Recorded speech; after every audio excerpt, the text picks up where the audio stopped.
सभी पत्रकार बंधुओं को नमस्कार।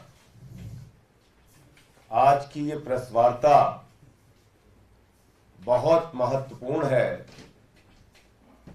इसलिए कि कैसे एक 3 बार से निर्वाचित, प्रचंड बहुमत से निर्वाचित दिल्ली के मुख्यमंत्री को देश की मोदी सरकार जेल में हिटलर शाही की तरह रखना चाहती है। हिटलर शाही के नियम लागू करके रखना चाहती है। दिल्ली की तिहाड़ जेल को गैस चैम्बर में तब्दील करना चाहती है। जो न्यूनतम मानव अधिकार है किसी व्यक्ति के, जो न्यूनतम अधिकार बड़े से बड़े अधिकारियों को, अपराधियों को भी दिए गए हैं, बड़े से बड़े खूंखार अपराधियों को भी दिए गए हैं। बड़े से बड़े खूंखार अपराधी भी अपने परिवार से बात कर सकते हैं, अपने वकीलों से भी बात कर सकते हैं। वो अधिकार भी नरेंद्र मोदी जी छीन रहे हैं। और ये बात मैं इसलिए कह रहा हूं कि अभी 2 दिन पहले अपने वकील से मुलाकात की अरविंद जी ने, और उस मुलाकात के दौरान उन्होंने एक संदेश भेजा कि जो चुने हुए विधायक हैं, जिसको दिल्ली की जनता ने चुना है, वो अपने क्षेत्र में जाए, प्रतिदिन अपने क्षेत्र में जाए, जनता की समस्याओं को सुने और उसका समाधान करें। इसमें क्या गलत बात है? मतलब जनता की समस्याओं को सुने और उसका समाधान करें। ये एक मुख्यमंत्री संदेश नहीं देगा तो कौन देगा? और इस संदेश मात्र के ऊपर उनके खिलाफ इंक्वायरी बिठा दी गई है। इसकी जांच कराई जा रही है और यह धमकी दी जा रही है कि आपकी पारिवारिक मुलाकात, यानी आपकी जो अपने परिवार से मुलाकात होती है, वो भी बंद हो जाएगी। अपने वकील से जो आपकी मुलाकात होती है वो भी बंद हो जाएगी। कितनी खतरनाक बात है, जरा सोचिएगा। अरविंद केजरीवाल जेल में रह के अपने परिवार का हालचाल नहीं ले सकते। अरविंद केजरीवाल जेल में रहकर अपने बीमार बूढ़े मां बाप का हालचाल नहीं ले सकते। उनके बारे में जानकारी नहीं ले सकते कि उनकी तबीयत कैसी है, ठीक है कि नहीं है। अरविंद केजरीवाल अपने वकीलों से अगर बात नहीं करेंगे तो अपना केस लड़ेंगे कैसे? किस जुर्म की सजा दे रहे हो आप अरविंद केजरीवाल को? यह कि उन्होंने दिल्ली के 2 करोड़ लोगों की सेवा की, यहां के बच्चों को अच्छी शिक्षा देने का काम किया, मुफ्त बिजली, मुफ्त पानी, मुफ्त बस की यात्रा, मुफ्त तीर्थ यात्रा, बुजुर्गों के चेहरे पे खुशी लाने का काम किया, माताओं बहनों को 1000 रुपए की आर्थिक सहायता देने की घोषणा की। यह उनका अपराध है और इसके कारण आप उनको सजा देना चाहते हैं। लीगल मुलाकात होती है तो आप जान के हैरान हो जाएंगे, 8-10 पुलिस वाले उस लीगल मुलाकात में उनको घेरे खड़े रहते हैं। बताइए दुनिया के किस नियम में लिखा हुआ है? वकील से अगर बात करेगा उसका मुवक्किल, तो उस दौरान उसकी बातचीत को कोई सुन नहीं सकता। यह जेल का नियम है। कहीं भी, सिर्फ दिल्ली की बात नहीं कर रहा हूं, कहीं भी वकील और जो आरोपी है उसके बीच की बातचीत को कोई सुन नहीं सकता। यह कानूनी प्रावधान है और बावजूद इसके आप 8-10 पुलिस वालों को अगल बगल खड़ा कर देते हैं।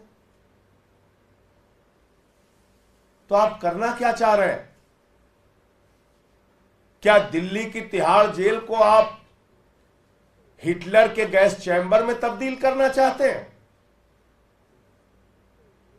क्या दिल्ली की तिहाड़ जेल को आप यातना घर के रूप में तब्दील करना चाहते हैं? एक मुख्यमंत्री दिल्ली की जनता की सेवा के लिए अपने विधायकों को संदेश नहीं भेज सकता कि भाई उनकी समस्याएं सुनो और समाधान करो? आप अरविंद केजरीवाल को इमोशनली तोड़ना चाहते हैं। आप अरविंद केजरीवाल को यातनाएं देकर झुकाना चाहते हैं। आप अरविंद केजरीवाल को तोड़ने की कोशिश जो कर रहे हैं वो कोशिश नाकाम रहेगी। अरविंद केजरीवाल टूटेगा नहीं, याद रखिएगा। मोदी जी याद रखिएगा, इन यातनाओं से कुछ फर्क पड़ने वाला नहीं है। अरविंद केजरीवाल टूटेगा नहीं, लेकिन इसका एक एक जवाब दिल्ली की महान जनता आपसे लेगी। दिल्ली के 2 करोड़ लोग आपसे जवाब लेंगे इसका। हमने तो कहा है कि जेल का जवाब वोट से दीजिए, इन यातनाओं का जवाब वोट से दीजिए, और पूरे देश की जनता ये जो आप कर रहे हैं इसका जवाब अपने वोट की ताकत से देगी। आपका कोई प्रश्न हो तो आप पूछ सकते हैं। आज आप तिहाड़ जेल मिलने जाने वाले थे, क्या राहत समय दिया गया, परिवर्तन हुआ है क्या पूरा मामला? उसमें कोई नया समय दिया गया है, लेकिन ये बड़ी हास्यास्पद बात है कि एक मुख्यमंत्री को और दिल्ली के एक सांसद को मुलाकात करने के लिए टोकन नंबर अलॉट कर दिया गया। भाई टोकन नंबर जब आपने अलॉट कर दिया तो उसके बाद मुलाकात कैसे कैंसिल कर सकते हैं?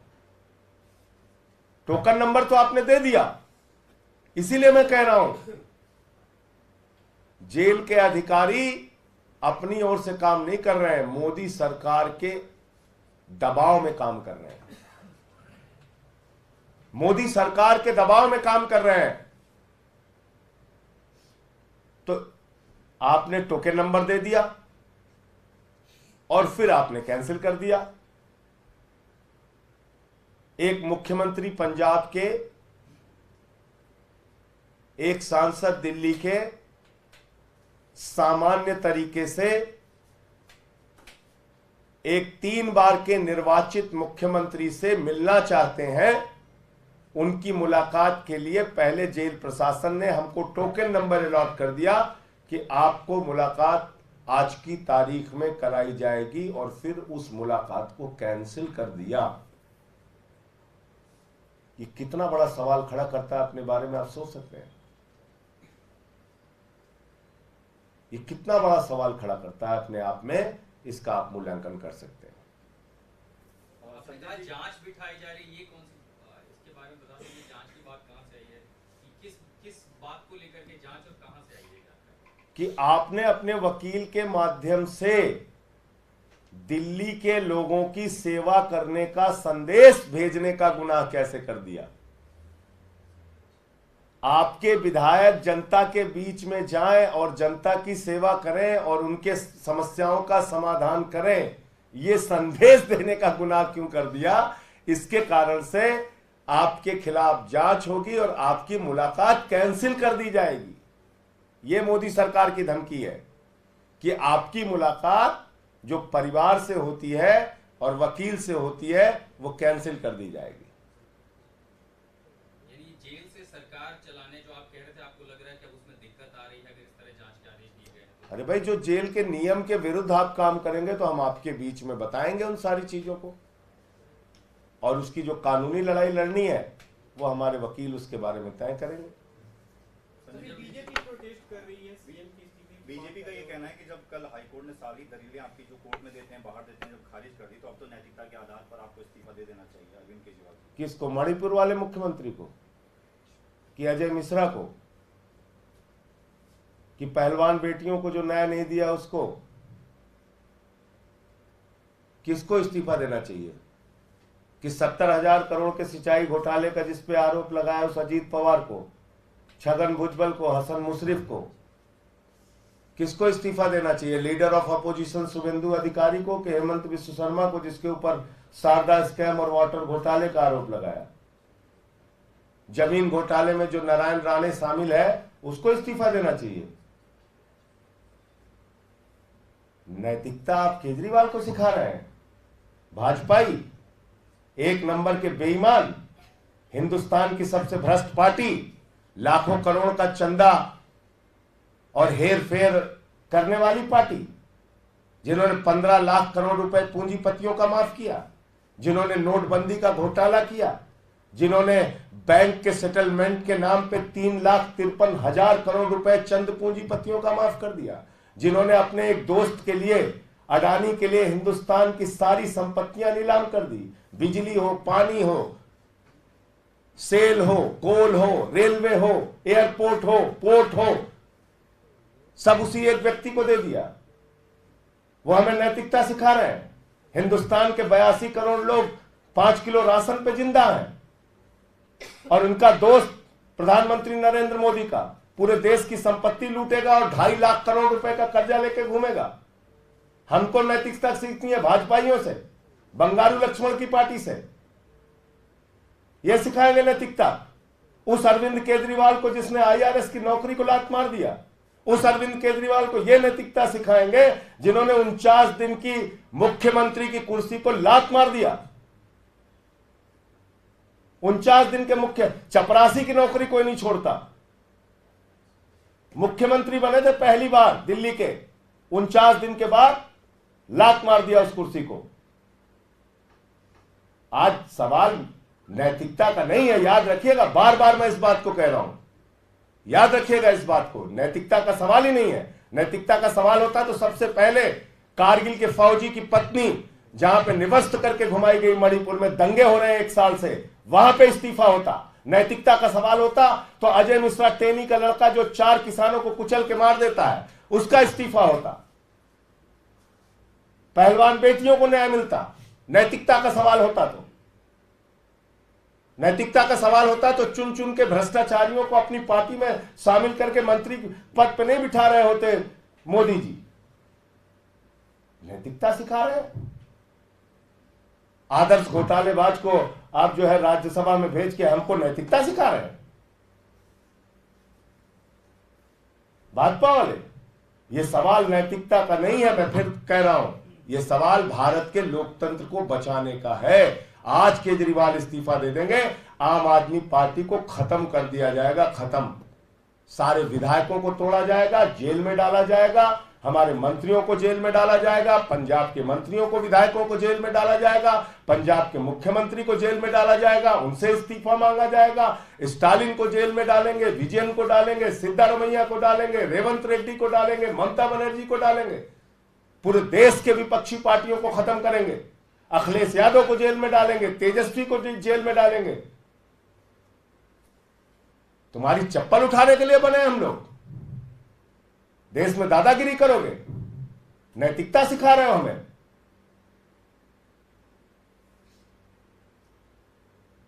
उत्तर भारत के बड़े बड़े नेताओं को, एक आदिवासी नेता को, हेमंत सोरेन को आपने जेल में डाल दिया, अरविंद केजरीवाल को पकड़ के जेल में डाल दिया। कल को सारे विपक्षी नेताओं को 4 फर्जी मुकदमे लगाओ, जेल में डालो, फिर नैतिकता पे बता रहे हो। और उत्तर भारत के लोग इस चीज को देख रहे हैं कि कैसे टारगेट कर करके एक एक नेता को जेल में डाला जा रहा है। हम लोग चप्पल उठाने के लिए बने हैं। संजय भाई, आपके पंजाब के कुछ सांसद हैं और एक रिपोर्ट सामने आई बता रही है कि आपके ये सांसद, जब पूरे पार्टी के सभी नेता अरविंद केजरीवाल के समर्थन में तस्वीरें बदल रहे थे, प्रोफाइल लगा रहे थे, आपके राज्यसभा के सांसद जिसमें हरभजन सिंह से लेकर के बाकी तमाम वो हैं, कोई एक अब तक सोशल मीडिया छोड़िए पब्लिक प्लेटफॉर्म पर भी केजरीवाल के समर्थन में नहीं आया है। क्या ये सांसद पार्टी के साथ हैं भी? उसके बारे में पार्टी अपने यहाँ बातचीत करेगी। एक आखिरी सवाल, हर तरफ सवाल भी उठ रहे हैं, बीजेपी उठा रही है, क्या दिल्ली सरकार सही तरीके से चल रही है? फॉर्मूला क्या है जिसके तहत अभी चल रही है? अरे गड़बड़ क्या वो बताइए पहले, चलिए आपसे। हम तो पूछे मुख्यमंत्री कौन सा काम नहीं हुआ वो बताइए ना। आप ही कह रहे हैं सर एक चीज बात मैं ये कह रहा हूं, आप ये बताइए कि दिल्ली की जनता का कौन सा काम नहीं हो रहा है, उसका जवाब पूछिए ना।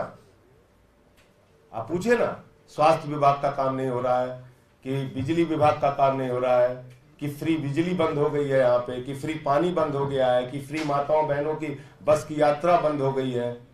आप पूछिए ना, बताइए, बताता हूं मैं आपको। आपको कठिनाई हो रही है सरकार चलाने में? एलजी ने पत्र लिखा है अजय भल्ला जी को, उसमें एक चीज आप बताइए मुझे, जिक्र है इसमें। कठिनाइयां आप लाख पैदा करते रहिए, दुश्वारियां आप लाख पैदा करते रहिए, उन परिस्थितियों में भी हम लड़ रहे हैं ना, उनसे काम तो कर रहे हैं हम।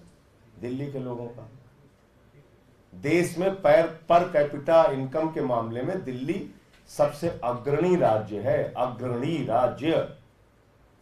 दिल्ली के एजुकेशन व्यवस्था की पूरी दुनिया में तारीफ होती है, दिल्ली के मोहल्ला क्लिनिक और स्वास्थ्य व्यवस्था की पूरी दुनिया में तारीफ होती है। यही मोदी सरकार की किरकिरी है आंखों की, समझ गया? संवाद हो पा रहा है मुख्यमंत्री से संवाद जिस माध्यम से हो पा रहा है, फोन के माध्यम से, परिवार से बात अभी तक जो हो रही है, जिसकी जांच शुरू कराया है इन लोगों ने, उसमें भी अब अड़चन बाधा जो डालेंगे उसकी लड़ाई लड़ेंगे। काम क्या रुक रहा है जनता का, वो बताइए ना। सुप्रीम कोर्ट से आपको क्या उम्मीद है, क्योंकि जो याचिका अब सुप्रीम कोर्ट में डाली गई है कल? देखिए, पहली चीज तो कल से मैं खबर देख रहा था, ये ग्राउंड्स ऑफ अरेस्ट के चैलेंज वाली याचिका थी, लेकिन जो रेगुलर बेल की याचिका है वो याचिका अलग होती है। अब इस पर जो है सुप्रीम कोर्ट में माननीय सर्वोच्च न्यायालय के समक्ष हमारे वकील अपने दलीलों को रखेंगे, केजरीवाल साहब के जो पक्ष में बातें हैं उसको रखेंगे। कल से हमारे मीडिया के मित्र जो एक बात ये चला रहे हैं कि ये हाई कोर्ट का फैसला है, हाई कोर्ट का फैसला है, और कोर्ट के सामने तमाम तथ्य रखे गए, नहीं, कृपा करके अपने आप को सही करिए। 20,000 पन्ने अनरिलाइड अपॉन डॉक्यूमेंट में रखे हैं, 20,000 पन्ने, 20,000 पन्ने, मैं दोहरा रहा हूं आपको, 20,000 पन्ने या उससे ज्यादा डिजिटल डिवाइस को मिला लेंगे तो और ज्यादा। केस को समझिए गहराई से, क्या है केस ये। 456 गवाह है इसमें, 50,000 पेज की चार्जशीट है इसमें, 34 आरोपी हैं इसमें। इसकी पेचीदगियों को, जटिलताओं को समझिए, और इसके अंदर सारे कागजात और साक्ष्य कोर्ट के सामने नहीं रखे गए हैं। मैं बार बार दोहरा रहा हूं इस बात को। सेलेक्टिव तरीके से आपने कुछ बयान कोर्ट के समक्ष रखे जो हमारे खिलाफ दबाव बनाकर लिए गए, यानी कि केजरीवाल जी के खिलाफ या सिसोदिया जी के खिलाफ। मैं अपने बारे में नहीं बोल सकता हूं, नहीं बोलूंगा, लेकिन जो 20,000 पन्ने हैं उसकी सच्चाई बहुत चौंकाने वाली है। ये तो वकीलों के इंस्पेक्शन में पता चला था ना कि 12 बयान में से शरद रेड्डी ने 10 बयान में कुछ नहीं कहा केजरीवाल के बारे में। ये तो वकीलों के इंस्पेक्शन पे, कोर्ट के आदेश पे पता चला था ना कि 10 बयान में बाप बेटे ने 8 बयान में कुछ नहीं कहा केजरीवाल के लिए, मंगुंटा रेड्डी और राघव रेड्डी ने। और जैसे ही नाम लिया वैसे ही बेल हो जाती है। शराब घोटाला, कमल छाप दारू घोटाला, कमल छाप दारू घोटाला, कमल छाप दारू घोटाला भारतीय जनता पार्टी ने किया है। 60 करोड़ रुपए की मनी ट्रेल मिली है और इनके सारे शीर्ष नेताओं से पूछताछ होनी चाहिए। मैं फिर दोहरा रहा हूं, कमल छाप दारू घोटाला जो 60 करोड़ रुपए शरद रेड्डी से लिया गया है पैसा, उसकी जांच होनी चाहिए और इनके सारे शीर्ष नेताओं से ED, CBI, income tax department पूछताछ करे, छापेमारी करे और इनके खिलाफ कार्रवाई करे। आप लोग की सरकार बनी तो आप जांच कराएंगे? जब सरकार बनेगी तो क्या क्या होगा आप ही देखेंगे, हम भी यही रहेंगे, उसकी काय अभी से चिंता कर रहे हैं। इंडिया गठबंधन की सरकार बनने जा रही है, ये एक्सपोज हुए हैं, इसमें ये जांच होगी 100%। और क्या क्या होगा देखिएगा, अभी करने दीजिए बेईमानी जितनी कर पा रहे हैं भाजपाई, लेकिन कृपा करके नैतिकता वाला शब्द भाजपाइयों से मत जोड़ा कीजिए।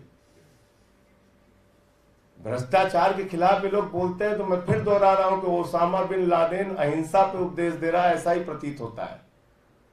इलेक्टोरल बॉन्ड के नाम पे पैसा ले लेके ठेका देने वाली पार्टी हमसे सवाल पूछ रही है, बताइए आप। 3,08,000 करोड़ रुपए का ठेका दिया है, 3,08,000 करोड़ रुपए का। कंपनियों से चंदा लिया, रिश्वत ली और ठेका दिया। ईडी सीबीआई का छापा मारा, पैसा लिया, छोड़ दिया। धंधेबाज पार्टी है भाजपा। धन्यवाद।